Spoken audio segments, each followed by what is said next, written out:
Yes gentlemen mugamba mutya so nate era tukomyewo mu video eno ngenda bankuyigiriza ku kibaita emotional push back. Yes tewerabira ogenda wansi mu linki yange ku TikTok kona mu linki yange ya YouTube genda yolabe video ezisingako waneeno osobola okwongera ku game yo ya emotional pushback. Omanyi gye twakulira balina ebintu ebimu bye bataatugamba ate bye bataatuyigiriza ku masomero bakojja baffe bazadde baffe n'emisoso yate mwe twakulira. So okusikiriza omukazi tekiri nga bwe bagamba nti kyoyagala olina kiremerako, olina kulemera ku ekyo era bw'okola ennyo ofunamu. Kino tekiri nga mulimu oba okitegeera, kino tekiri nga mulimu ate tekiri butya bw'ofaanana oba butya bw'oli oba olina ssente meka oba oli buwanvu kyenkana ki oba no, tekiri ku ekyo. Kubanga olaba ebiseera ebisinga olina omukazi naye owulira nti oteekamu nnyo gw'opulaninga dates, gw'opulaninga gw'okuba kwegamba omakinga sure nti ekintu kino okitambuza kisobole obeerawo okitegeera. So mu nsonga eyo bye bagamba nti kola nnyo kyoyagala kiremereko, kino si bwe kiri. Guno si mulimu oba okitegeera. Eno si training y'akapiira bw'okola nnyo ofunamu result era oba ojja ziraba, no, kino si bwe kiri. So mu video ya leero tugenda kuyita kye tuyita emotional pushback. Okusobola okuwangula omukazi oba omukazi okuba nga asobola okwagala, kino njagala okiwandiike wansi. Ngambye okusobola okuwangula omukazi okuba nga akwagala oba n'aba nga akulowoozaako, kuba abasinga kino kye mwagala. Era eno y'ensonga olina okumuleetera okuba nga akulowoozaako nga tali naawe oba nga ali naawe oba okitegeera. Kubanga omukazi bw'atakulowoozaako nga tali naawe kitegeeza talina kyakwagaza. Era ekyo njagala okiwandiike wansi. Kuba olaba omukazi bw'oba tasobola kukubira naye ng'ate oluusi yasalawo yakukubira, oluusi ayagala ssenguka muyambeko omusitulire ku bitebe biki, oluusi alina kyayagala kugamba alaba yeetaagawo amaanyi g'ekisajja olwakukubira ng'alina kyakwagalako omuyambe. Naye watali ekyo gw'osalawo kugamba gw'oyaayaana addirwa omukubira. So ky'ogenda okukola olina okukozesa amaanyi g'omukazi ku ye yennyini nnyini, kubanga energy ye yennyini gy'okozesa. Kino tukiyita think like a lady, act like a man. Amaanyi ge gennyini gaakukozesaako g'olina omukozesaako oba okitegeera. Waliwo kye tuyita time constraint. Time constraint, omukazi bw'oba okiraba nti atandise, bino nze mbiyigiriza emabega, atandise okuba nga yeesika, kakasa nti tova. Nabagamba katugeze ekizampo nti omukazi n'omusindikira message wasuza otya, oli otya, n'alwawo okuddamu oba n'atakuddamu ne luyingira olunaku olulala. Don't.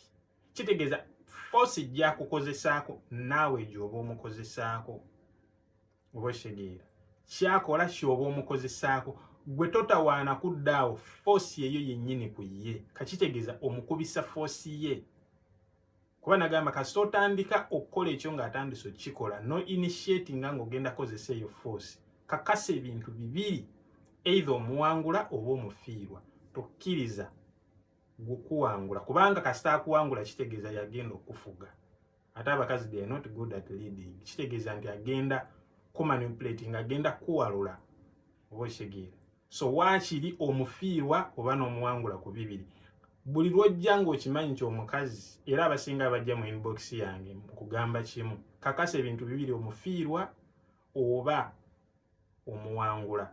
Kubanga bw'ojja gyendi nze eyo option gye nkuwa, kuba abamu ojja gyendi ng'ate omukazi owulira omwagala nnyo tosobola mufiirwa, then bw'oba omanyi nti ojja gyendi kuyamba, eyo ebeera option. Kuba yo omukazi nabagamba abakazi basinga abasajja ku geemu eno, yaba amanyi kyakola, kubanga omukazi asobola okukola ekintu kyonna kyonna yo butalumwa. Kuba abakazi bagondera feelings zaabwe ze bagondera. So kati making sure nti bw'oba okimanyi nti omukazi atandise okwesika, initiating program ye gy'akozesa naawe gy'oba omukozesaako. bw'aba akusindikira bw'oba omusindikira message n'alwawo ziddamu naawe lwawo okuddamu kubanga tolina nsonga ekupapya kuddamu message ezize ng'ezizo alwawo ziddamu energy kubanga buli kyakola aba akimanyi sigamba nti alina omulimu akola 24 hours sigamba nti ali so busy kwegamba alina kubanga program y'oluusi ogimanyi nti zino essaawa oluusi kwali abamu ateekayo ne status so making sure nti energy bw'akulaga nti tali available for you naawe tobeera available gyali okitegeera kitegeeza gw'olowooza nga musajja naye nga you act like a lady ebikolwa bye byennyini by'oba omukozesaako kubanga omukazi bw'otamuleetera kukulowoozaako oba olina okucreatingawo that bond omukazi nabagamba omukazi okwagala si nti lw'oli naye lwakwagala no omukazi akwagala nga toli naye gy'akoma okulowoozaako ne bw'oba ng'oli naye mu buliri si nti lwakwagala abakazi atandika okwagala nga tali naawe ng'alowooza biki bye mubadde mukola biki obadde otya kuba abakazi basinkana abasajja asooka kumwetegereza ngalo n'amwetegereza ayambadde atya n'amwetegereza smile n'amutunuulira yenna kati n'alaba how do you interact with the people around okitegeera kati gy'akoma okulowoozaako nga alina bye yakwagadde ku kyova mbagamba nnyo nti keep up with your looks eva beera ng'olabika bulungi buli ogenda osinkana omukazi wunya bulungi be smart oba okitegeera kati gy'akoma okulowoozaako nga tali naawe gy'akoma okugwa mu mukwano gy'akoma okulowoozaako so tojja bwotyo oba okitegeera so ekyo kyokka y'ensonga omukazi omuleetera otya okubanga buli kaseera so bw'abanga akola energy eyo naawe gy'oba olina omukozesaako kubanga bw'otakozesa pawa ye kuba ye amaanyi ge g'akozesa ku ggwe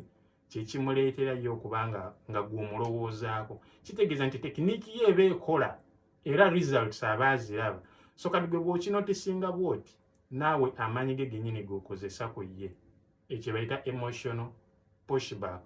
Okay guys, twegweko mu video eddako teweerabira subscribe nteekayo video buli kanako ojja kuba olaba bw'oba oyagala ebisingako 1-on-1 inbox me oba koona mu linki yange ojoininga group tusobole okuyiga ebisinga